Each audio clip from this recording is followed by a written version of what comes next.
Hello student, welcome back to our channel MAAHS study.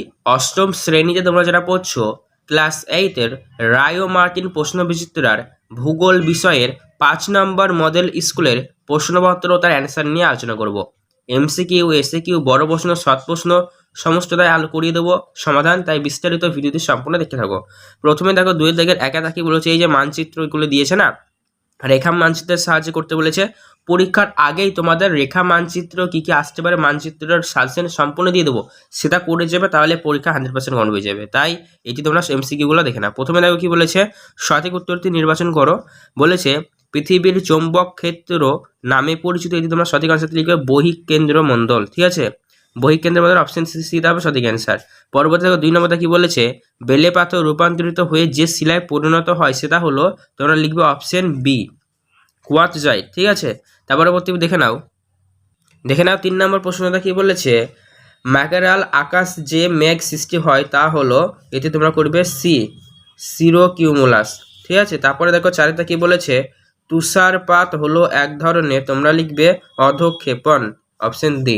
তারপরে 5টা দেখো কি বলেছে, প্রদত্ত কোন কোন স্থানটি মৌসুমী জলবায়ু অঞ্চলের অন্তর্গত, তোমরা লিখবে পূর্ব আফ্রিকার সোমালি, অপশন এ।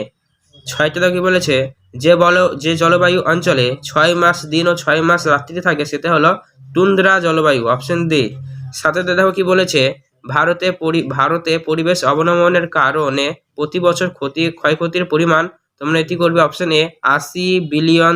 ঠিক আছে, 8টা দেখো কি বলেছে, ভারতের যে জলধারের নিচে শিলাস্তরের চাপে প্রবল ভূমিকম্প ঘটে তা হলো, তোমরা করবে অপশন এ, মহারাষ্ট্রের কয়না।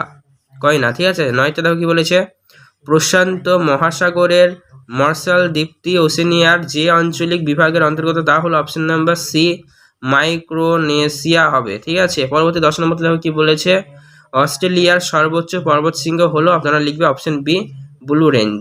এটা হবে সঠিক অ্যান্সার। আশা করি বুঝতে পেরেছো। চলো এবার আমরা 3 নম্বর দাগেরটা দেখে নিই। 3 নম্বর দাগের কি বলেছে, 3 নম্বর দাগে বলেছে শুদ্ধ অশুদ্ধ লেখো, যেটা শুদ্ধ হবে সেটা শুদ্ধ লিখবে, যেটা অশুদ্ধ সেটা অশুদ্ধ লিখবে। 3 নম্বর কি বলেছে, পৃথিবী পৃষ্ঠের গড় উষ্ণতা 27°C, এটা হবে অশুদ্ধ। ঠিক আছে, অশুদ্ধ, এটা তাই ভুল। তারপরে দেখো নিরপেক্ষ পাত সীমান্ত পাতের ধ্বংস বা সৃষ্টি কোনোটাই হয় না, এটা হবে সঠিক বা শুদ্ধ হবে। ঠিক আছে, তারপর দেখো কি বলেছে, নেতা পাললিক শিলা সবচেয়ে ভঙ্গুর শিলা, এটা হবে অপশন, এটা হবে সঠিক বা শুদ্ধ। ঠিক আছে, তারপরে 4টা দেখো কি বলেছে, প্রত্যায়ন বায়ুর ওপর নাম বাণিজ্য বায়ু, তো প্রত্যায়ন বায়ুর অপর নাম বাণিজ্য বায়ু, এটা হবে মিথ্যা বা অশুদ্ধ। ঠিক আছে, তাই ভুল। তারপরে দেখো 5 দাগেটা কি বলেছে, মেহগিনি নিরক্ষীয় জলবায়ু অঞ্চলের উদ্ভিদ, এটা হবে শুদ্ধ বা সঠিক। ঠিক আছে, এবার দেখো আমরা 4 নম্বর দাগের শূন্যস্থান পূরণে চলে আসবো। প্রথমেই যেটি তোমাদের দিয়েছে সেটি হলো ভূমিকম্পের ড্যাশ তরঙ্গ পৃথিবীর কেন্দ্রমণ্ডলের ওপর দিয়ে প্রবেশ করতে পারে না, এই অ্যান্সারটি হবে এস তরঙ্গ দৈর্ঘ্য। ঠিক আছে, এস হবে সঠিক অ্যান্সার। পরবর্তী 2 নম্বর প্রশ্নে দেখো কি বলেছে, প্রশান্ত মহাসাগরীয় পাত বছরে 10 সেমি করে ড্যাশ দিকে সরে যাচ্ছে, এটি করবে তোমরা পশ্চিম দিকে। ঠিক আছে, পশ্চিমা। ঠিক আছে, তারপর দেখো 3টা কি বলেছে, কংগ্লোমারেট এক ধরনের ড্যাশ পাললিক শিলার দ্বারা উদাহরণ, পাললিক শিলার উদাহরণ, তো এটি লিখবে তোমরা সুজিত লিখবে। ঠিক আছে, জনসহায়কার বুঝেছি তো, সুজিত, সরি এটা সজ্জিত হবে না, এটা হবে যোজিত, 29 জ হবে এটা। ঠিক আছে, 29 জ, যোজিত। ঠিক আছে, 29 জয়কার, যোজিত। যেমন চুনাপাথরের মধ্যে উঠছে, তো চুনাপাথরের মধ্যে উঠছে। তো 4 নম্বরে দেখে নাও, ফেরেলের সূত্রের অনুসারে বায়ু প্রবাহ দক্ষিণ গোলার্ধ ড্যাশ দিকে বেঁকে প্রবাহিত, এটা হবে বাম দিকে। ঠিক আছে, তারপরে 5টা জলীয় বাষ্পপূর্ণ বায়ু শীতল হয়ে বায়ুর আপেক্ষিক আর্দ্রতা ড্যাশ যায়, তো এটা বেড়ে যায় লিখবে। তারপরে দেখো বাম স্তম্ভ ডান স্তম্ভ মেলানো দিয়েছে তোমাদের, তোমরা ভূত্বকের প্রধান উপাদান দিয়ে তো হবে সঠিক অ্যান্সার, অর্থাৎ জলকণা হবে। ভূত্বকের প্রধান উপাদান দ্বিদাগ, ভূত্বকের প্রধান উপাদান হবে দ্বিদাগ, অর্থাৎ অক্সিজেন হবে। ঠিক আছে, অক্সিজেন হবে সঠিক অ্যান্সার। তারপর দেখো মেঘ ধূলিকণাকে আশ্রয় করে থাকে, এটা হবে অপশন সি, অর্থাৎ জলকণা। তারপরে দেখো আগ্নেয়গিরির উৎপত্তির সময় বের হয়, অপশন বি, জলীয় বাষ্প। তারপর দেখো পাললিক শিলার খনিজ তেলের ওপর পাওয়া যায়, এটা লিখবে অপশন এ, প্রাকৃতিক গ্যাস। আশা করি বুঝতে পেরেছ। ভূত্বকের প্রধান উপাদান, এটা হচ্ছে অপশন ডি, মেঘ ধূলিকণাকে আশ্রয় করে, অপশন হচ্ছে সি। তারপরে হচ্ছে আগ্নেয়গিরির উৎপত্তির সময় বেরিয়ে হয়, এটা বি, মানে জলীয় বাষ্প। পাললিক শিলায় খনিজ তেলের উপর পাওয়া যায়, এটা হবে অপশন এ, প্রাকৃতিক গ্যাস। আশা করি বুঝতে পেরেছো। চলো এবার আমরা পরবর্তী 6 দাগের প্রশ্নপত্রগুলো দেখে নিই। প্রথমে যেটা বলছি তা হলো, পাঁচ সংস্থান তত্ত্বের জনক কাকে বলা হয়? তোমরা প্রশ্ন অ্যান্সার দিয়ে দেখে নাও। দেখে নাও প্রশ্ন অ্যান্সারটা। পাঁচ সংস্থা তত্ত্বের জনক কাকে বলা হয়? তোমরা লিখবে পিচো। ঠিক আছে, এটা হবে সঠিক অ্যান্সার। আশা করি বুঝতে পেরেছো। চলো পরবর্তী প্রশ্নটা দেখে নাও। পরবর্তী প্রশ্ন এখানে দেখো 2 এর দাগেটা কি বলেছে, আইটিসিজেদের কোন দুইটি বায়ু মিলিত হয়েছে? প্রশ্ন অ্যান্সারটি তোমরা দেখে নাও। তোমরা এই যে টেক্সট বইয়ের 35 নাম্বার পেজে পেয়ে যাবে, তোমরা এখান থেকে লিখবে উত্তর পূর্ব দক্ষিণ পূর্ব আয়ন বায়ু নিরক্ষীয় অঞ্চলে মিলিত হয়েছে। উত্তর পূর্ব দক্ষিণ এখানে দেখো তোমাদের রয়েছে প্রশ্ন অ্যান্সারটি। ঠিক আছে, তার পরবর্তী প্রশ্নটা তোমরা দেখে নাও। 3 দাগের প্রশ্ন, কোন জলবায়ু অঞ্চলে সারা বছর বৃষ্টিপাত হয়? তো এটি অ্যান্সার হবে নিরক্ষীয় জলবায়ু অঞ্চলে। তেনা দেখি রক হয় মর্দনে 6 দীর্ঘে 29টা নিরক্ষীয় জলবায়ু। ঠিক আছে, তার পরবর্তী প্রশ্ন দেখো এইদিকে রয়েছে এমআইসি এর পুরো নাম কি? তো তোমরা এখানে দেখো আমরা লিখে দিয়েছি মিথাইল আইসোসায়ানেট। ঠিক আছে, এতে তোমরা লিখবে। আশা করি এবার বুঝতে পেরেছো। 5 নম্বরে দেখো কি বলেছে, চিপকো আন্দোলন ভারতের কোন অঞ্চলে ঘটে? এটা তোমরা লিখবে উত্তরাখণ্ডের রাজ্যে। ঠিক আছে, তার পরবর্তী 6 নম্বর প্রশ্ন দেখো কি বলেছে, পৃথিবীর বৃহত্তম প্রবাল প্রাচীরটির নাম লেখো। তোমরা লিখবে গ্রেট ব্যারিয়ার রিফ। এতে লিখবে, তাহলে প্রশ্ন আনসারটা হয়ে যাবে। তারপর দেখো এখানে এটা তো কমপ্লিট হয়ে গেল। তারপর দেখো আমরা 7 দাগে চলে আসছি। 7 দাগের 1 প্রশ্ন কি বলেছে দেখো, অ্যাস্ট্রোস্ফিয়ার কাকে বলে? তোমরা দেখে নাও প্রশ্ন অ্যান্সারটি। এদিকে এখানে অ্যাস্ট্রোস্ফিয়ার আমরা পেয়ে গিয়েছি। এই প্রশ্নটা খুবই গুরুত্বপূর্ণ, প্রত্যেকটা তোমাদের মডেল সেটা আসছে কিন্তু অ্যাস্ট্রোস্ফিয়ার। ঠিক আছে, এখান থেকে তোমরা লিখবে আর এইখানে অবধি লিখবে, তাহলে কিন্তু তোমাদের প্রশ্ন অ্যান্সারটি কমপ্লিট হয়ে যাবে। বৈশিষ্ট্য 1-2 লিখলে হবে, অবধি লিখবে তাহলে হয়ে যাবে। আশা করি বুঝতে পেরেছো। চলো নেক্সট প্রশ্নটা দেখো না। নেক্সট প্রশ্ন কি বলেছে 2 নম্বরটা, বিনাশকারী পাত সীমান্ত বলতে কি বোঝে? প্রশ্ন অ্যান্সারটি তোমরা দেখে নাও। বিনাশকারী পাত সীমান্ত, তো তোমরা এখান থেকে লিখবে। ঠিক আছে, এই দেখো দেখতে পাচ্ছ তোমরা তোমাদের টেক্সট বই বের করবে, টেক্সট বইয়ের 8 নম্বর পেজ। ঠিক আছে, এই তোমরা এই দেখো বিনাশকারী পাত সীমানা এখান থেকে লেখা শুরু করবে। এইরূপে ভারতের এই 2 মহাদেশে এখান থেকে শুরু করে তুমি এফবি লিখবে, তাহলে প্রশ্নের আনসারটি তোমাদের কমপ্লিট হয়ে যাবে। ঠিক আছে, চলো পরবর্তী প্রশ্ন দেখে নাও। পরবর্তী 3 নম্বর প্রশ্নটা কি বলেছে দেখে নাও। স্টালাগমাইট আর স্টালাগমাইট কি? তো এই প্রশ্নের আনসারটি তোমরা দেখে নাও। তোমরা এই প্রশ্নের অ্যান্সারটি 25 নম্বর পেজে টেক্সট বইয়ের পেয়ে যাবে। ঠিক আছে, তোমরা দেখতে পাচ্ছ এখান থেকে শুরু করে এফডি হচ্ছে স্টালাকাইট আর এটা হচ্ছে স্টালাগামাইট। ঠিক আছে, এই টুবটি লিখবে, তাহলে প্রশ্নের অ্যান্সারটা তোমাদের কমপ্লিট হয়ে যাবে। ঠিক আছে, আশা করি বুঝতে পেরেছো। চলো পরবর্তী প্রশ্ন দেখে নাও। পরবর্তী প্রশ্ন দেখো কি দিয়েছে, 4 দাগের বৃষ্টিপচ্ছায়া অঞ্চল কাকে বলে? তো এই প্রশ্নের অ্যান্সারটি তোমরা দেখে নাও।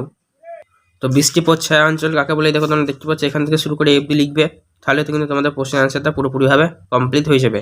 আশা করি বুঝতে পেরেছো। চলো পরবর্তী প্রশ্নটা দেখে নিই। পরবর্তী প্রশ্ন দেখো কি বলেছে। পরবর্তী প্রশ্ন বলেছে বাম্পি ক্লাউড কাকে বলা হয়? এই প্রশ্নের অ্যান্সারটি তোমরা দেখে নাও।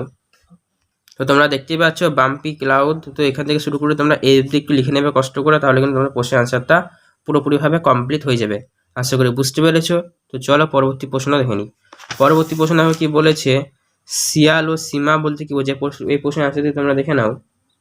আশা করি তোমরা দেখতে পাচ্ছ শিয়াল এখান থেকে শুরু করে এই অবধি শিয়াল লিখবে তোমরা, আর সীমা দেখো এখান থেকে শুরু করে এই অবধি লিখবে। এখান থেকে এই অবধি লিখলে তোমাদের প্রশ্নের অ্যান্সারটা কিন্তু পুরোপুরিভাবে কমপ্লিট। আশা করি বুঝতে পারছো। তোমরা প্রয়োজনীয় স্ক্রিনশট করে নাও বা খাতায় লিখে নিতে পারো। চলো পরবর্তী প্রশ্ন দেখে নাও। পরবর্তী প্রশ্নে আমরা আতের দাগে চলে আসছি। আতের 1 দাগেতে দেখো কি বলেছে নিরক্ষীয় অঞ্চলের স্থায়ী নিম্নচাপ বলয় সৃষ্টির কারণ। তো এই প্রশ্নের অ্যান্সারটি তোমরা দেখে নাও। তো তোমরা দেখো নিরক্ষীয় নিম্নচাপ বলয়, তোমরা এখান থেকে শুরু করে এই অবধি একটু কষ্ট করে লিখে নেবে, তাহলে কিন্তু তোমাদের পরীক্ষার প্রশ্নপত্রটা কিন্তু কমপ্লিট হয়ে যাবে। আসলে বুঝতে পেরেছো। চলো পরবর্তী প্রশ্নটা দেখে নিই। পরবর্তী প্রশ্ন দেখো কি বলেছে, এর সাথে অথবা প্রশ্ন রয়েছে পৃথিবীর অধিকাংশ তৃণভূমিগুলি মহাদেশের পূর্ব ও মধ্যভাগে সৃষ্টি হয়েছে কেন? এই প্রশ্নটা তোমরা টেক্সট বই দিয়ে খুঁজে নেবে। ঠিক আছে, টেক্সট বই তোমাদের সিনিয়র ওইদিকে রয়েছে। ঠিক আছে, তারপর দেখো 2 নম্বর প্রশ্ন কি বলেছে, ভূমধ্যসাগরীয় জলবায়ু ও মৌসুমী জলবায়ুর মধ্যে 3টে পার্থক্য। এই প্রশ্নটা তোমরা দেখে নাও। তোমরা অন স্ক্রিনে দেখতে পাচ্ছ ভূমধ্যসাগরীয় জলবায়ু আর মৌসুমী জলবায়ুর মধ্যে পার্থক্য তোমরা এখানে অনেক কথাই রয়েছে, তোমরা তোমাদের সুবিধা অনুযায়ী কিন্তু লিখে নেবে। ঠিক আছে, চলো পরবর্তী প্রশ্নটা দেখে নাও।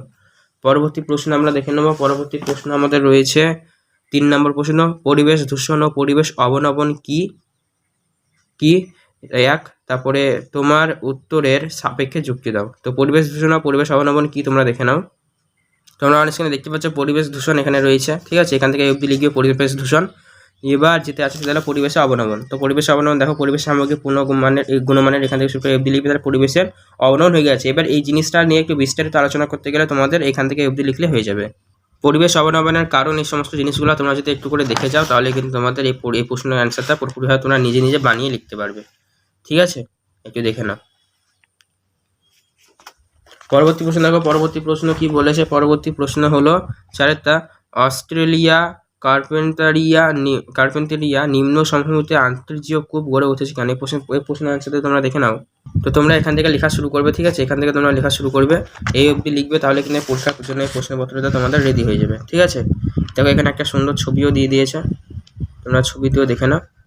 ঠিক আছে, চলো এবার পরবর্তী প্রশ্ন আমরা দেখে নিই। পরবর্তী প্রশ্ন যেটি দিয়েছে সেটা হলো ওরিরি অথবা দাগের অস্ট্রেলিয়া পশ্চিমের মালভূমি অঞ্চলের প্রাকৃতিক বৈশিষ্ট্যগুলি লেখো। এই প্রশ্নের সাথে দেখে নাও। তোমরা দেখতেই পাচ্ছ অস্ট্রেলিয়ার ভূপ্রাকৃতি, এখান থেকে তোমরা লেখা শুরু করবে। ঠিক আছে, একটু বুঝে তোমরা মেন পয়েন্টটুকু লিখবে, এত বড় লেখার দরকার নয়, তাহলে কিন্তু তোমাদের প্রশ্ন আনসারটা কমপ্লিট হয়ে যাবে। ঠিক আছে, আশা করি বুঝতে পারছো। তো তোমরা মনে যদি তোমাদের কোনো প্রশ্ন থাকে নিয়ে, তাহলে অবশ্যই কমেন্ট করে জানাবে কিন্তু। ঠিক আছে, বিস্তারিত কিন্তু আমরা পরবর্তী ভিডিওতে আবারও আলোচনা করবো। তোমার যদি কোনো প্রশ্ন থাকে কমেন্ট করে জানাও।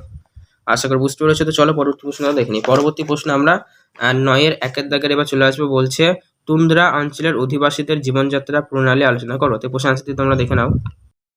তো এই প্রশ্নের অ্যান্সারটি তোমরা তোমাদের টেক্সট বইয়ের 61-62 নাম্বার পেজে পেয়ে যাবে। ঠিক আছে, এগুলো দেখতে পাচ্ছ তুন্দ্রা জলবায়ু অঞ্চল। তো এখানে তোমরা 62 পেজের একদম নিচের দিকে চলে আসবে, এখানে যেটি রয়েছে অর্থসামাজিক পরিবেশ জীবনযাত্রা। তো তোমরা এখান থেকে লেখা শুরু করবে। ঠিক আছে, আর এগুলো একটু করে পড়ে নেবে, তাহলে কিন্তু তোমাদের এই প্রশ্নের অ্যান্সারটা কমপ্লিট করতে খুবই কাজে লাগবে। তো জীবনযাত্রা তোমরা এখান থেকে লিখে নেবে। আশা করি বুঝতে পেরেছি। এটি কিন্তু তোমাদের বইয়ের পেজ নাম্বার 62 অর্থাৎ 62 নাম্বার পেজে তোমরা পেয়ে যাবে। পরবর্তী দেখো, ওড়িশাতে 9-এর 1-এর অথবা প্রশ্ন দিয়েছে নিরক্ষীয় অঞ্চলের অধিবাসী ও তাদের জীবনযাত্রার প্রণালী সংক্ষেপে লেখো। এটিও কিন্তু তোমরা পেয়ে যাবে তোমাদের টেক্সট বই থেকে, দেখিয়ে দিচ্ছি। তো এটি তোমরা তোমাদের টেক্সট বইয়ের 52 নম্বর পেজে পেয়ে যাবে নিরক্ষীয় জলবায়ু অঞ্চল। এখান থেকে তোমরা একবারে চলে আসবে 54 পেজে। 54 নম্বর পেজে দেখো জীবনযাত্রা দেওয়া আছে, অর্থসামাজিক পরিবেশের জীবনযাত্রা। তোমরা এখানে পড়ে নেবে, পড়ে নেওয়ার পর তোমাদের নিজেদের মতো করে শর্ট করে কিন্তু লিখবে, বড় করে লেখার চেষ্টা করবে না, কারণ পরীক্ষার হলে তোমরা অত কথা সময় পাবে না। ঠিক আছে, এখান থেকে লিখবে, তাহলে কিন্তু পরীক্ষা প্রশ্ন আনসারটা তোমাদের কমপ্লিট হয়ে যাবে। আশা করি বুঝতে পেরেছো। তো চলো পরবর্তী প্রশ্নটা দেখে না। পরবর্তী প্রশ্ন হচ্ছে 2 দাগের মারে দার্লিং নদী অববাহিকায় কৃষি ও পশুপালনের উন্নতির কারণ আলোচনা করো। এই প্রশ্নের অ্যান্সারটা তোমরা দেখে নাও। তোমরা অন স্ক্রিনে দেখতে পাচ্ছ মারে দার্লিং অববাহিকা কৃষিকাজ দেখো, এখান থেকে এফবি লিখবে, তাহলে হয়ে যাচ্ছে। আর যেটি রয়েছে পশুপালনটা তোমরা এখান থেকে লিখবে, পশুপালনটা এখান থেকে শুরু করে এফবি লিখবে, তাহলে কিন্তু পরীক্ষার জন্য প্রশ্নপত্র তোমাদের কমপ্লিট। আশা করি বুঝতে পেরেছো। চলো পরবর্তী প্রশ্নটা দেখে নাও। পরবর্তী প্রশ্ন দেখো কি বলেছে, একদম লাস্টের প্রশ্ন, পরিবেশ অবনমনে আধুনিক কৃষি পদ্ধতি ও নগরায়নের প্রভাব আলোচনা করো। পরিবেশ অবনমন নিয়ন্ত্রণের উপায়গুলি লেখো। তো এই প্রশ্ন আছে, তোমরা দেখে নাও। তোমরা এখানে দেখতেই পাচ্ছ পরিবেশ অবনমন নিয়ন্ত্রণের উপায়, এখানে অনেকগুলো রয়েছে। ঠিক আছে, তোমরা লেখা নেবে এখান থেকে, তোমরা তোমাদের সুবিধা অনুযায়ী শর্টকাট করে লিখে নেবে। আশা করি বুঝতে পেরেছো। তো চলো আরেকবার দেখে নাও এদিকটা। আশা করি বুঝতে পেরেছো। তো আরেকটা এর সাথে প্রশ্ন ছিল কৃষিকাজ ও নগরায়ন প্রভাব আলোচনা করো। তো এটি তোমরা লিখবে। তো পরিবেশ অবনমনের প্রভাবগুলো আলোচনা করো, নগরায়ন কৃষি, এখান থেকে একটু লিখতে পারো এইভাবে। এরকম কৃষিকাজ রয়েছে, আর মানুষ সৃষ্টি কারণ তোমরা শিল্পায়ন কাল এছাড়া বিভিন্ন একটু বানিয়ে লিখে নেবে, তাহলে কিন্তু কোশ্চেন আনসার দিয়ে তোমাদের কমপ্লিট হয়ে যাবে। আশা করি বুঝতে পেরেছো। তো চলো পরবর্তী প্রশ্নটা পরবর্তী ভিডিওতে আমরা কিন্তু মডেল নাম্বার 6 নিয়ে আলোচনা করব। ঠিক আছে, তো তোমাদের ভিডিও কেমন লাগলো নিচে কমেন্ট করে জানাও। এছাড়াও এরকম গুরুত্বপূর্ণ ভিডিওগুলি সবার আগে পাওয়ার জন্য আমাদের চ্যানেলটিকে সাবস্ক্রাইব করে পাশে থাকা বেল নোটিফিকেশনটি অল করো। ধন্যবাদ ভিডিওটি সম্পূর্ণ দেখার জন্য।